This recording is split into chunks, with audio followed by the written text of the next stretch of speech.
ভারত বিশ্বের বৃহত্তম গণতন্ত্র হিসাবে পরিচিত একটি দেশ। বহু ভাষা, বহু ধর্ম, বহু সংস্কৃতির সহাবস্থানের মধ্য দিয়ে এই রাষ্ট্র গড়ে উঠেছে।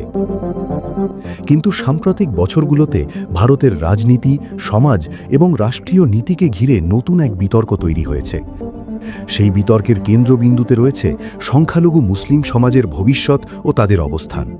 2002 সালের গুজরাট দাঙ্গা এই বিতর্কের একটি গুরুত্বপূর্ণ অধ্যায়।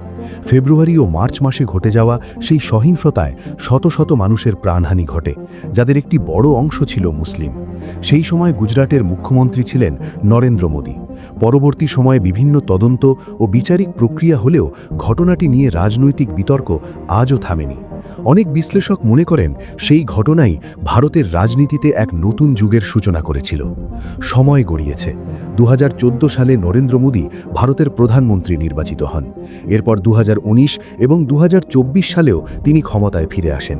তার নেতৃত্বে ভারতীয় জনতা পার্টি বা বিজেপি ভারতের রাজনীতিতে শক্তিশালী অবস্থান তৈরি করে। তবে সমালোচকদের দাবি, এই সময়েই ভারতের রাজনৈতিক ও সামাজিক পরিসরে হিন্দুত্ববাদী মতাদর্শের প্রভাব ক্রমশ বেড়েছে।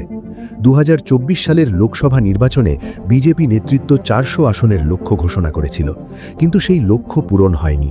ফলে বিজেপি সরকার ক্ষমতায় থাকলেও এককভাবে নিরঙ্কুশ সংখ্যাগরিষ্ঠতা অর্জন করতে পারেনি।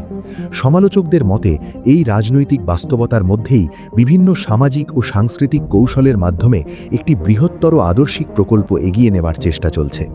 ভারতের বিভিন্ন রাজ্যে শহরের নাম পরিবর্তন, ঐতিহাসিক স্থানের পুনর্নামকরণ এবং ইতিহাস ও পরিচয় নিয়ে নতুন করে বিতর্ক শুরু হয়েছে। এলাহাবাদ এখন প্রয়াগরাজ, মুঘল সরাই হয়েছে দীনদয়াল উপাধ্যায় নগর। ইতিহাস ও পরিচয়ের এই পুনর্গঠনকে কেউ সাংস্কৃতিক পুনরুদ্ধার বলে মনে করেন, আবার সমালোচকদের মতে এটি মুসলিম ইতিহাস ও ঐতিহ্যকে প্রান্তিক করার একটি রাজনৈতিক প্রচেষ্টা। এদিকে কিছু সম্মেলন ও সংগঠনের বক্তব্য নতুন বিতর্কের জন্ম দিয়েছে। সমালোচকদের অভিযোগ, এসব মঞ্চ থেকে মুসলিম সমাজ সম্পর্কে বিভাজনমূলক বক্তব্য দেওয়া হচ্ছে এবং নাগরিকত্ব, জনসংখ্যা ও পরিচয় নিয়ে নতুন ধরনের রাজনৈতিক ভাষ্য তৈরি করা হচ্ছে। এই প্রেক্ষাপটে অনেক পর্যবেক্ষক আশঙ্কা করছেন যে ধীরে ধীরে একটি সামাজিক ও রাজনৈতিক পরিবেশ তৈরি করা হচ্ছে, যেখানে মুসলিম সমাজ ক্রমশ কোণঠাসা হয়ে পড়তে পারে। যদিও সরকার পক্ষের বক্তব্য ভিন্ন। তারা দাবি করে ভারত একটি সাংবিধানিক গণতন্ত্র, যেখানে ধর্মের ভিত্তিতে কোনো বৈষম্য করা সম্ভব নয় এবং সংবিধান সব নাগরিকের অধিকার নিশ্চিত করে।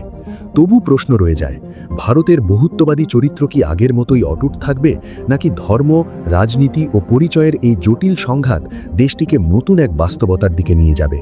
এই প্রশ্নের উত্তর এখনও অজানা। তবে একটি বিষয় নিশ্চিত, ভারতের রাজনীতি ও সমাজের এই পরিবর্তন শুধু দেশটির জন্যই নয়, পুরো দক্ষিণ এশিয়ার ভবিষ্যতের জন্যও গুরুত্বপূর্ণ।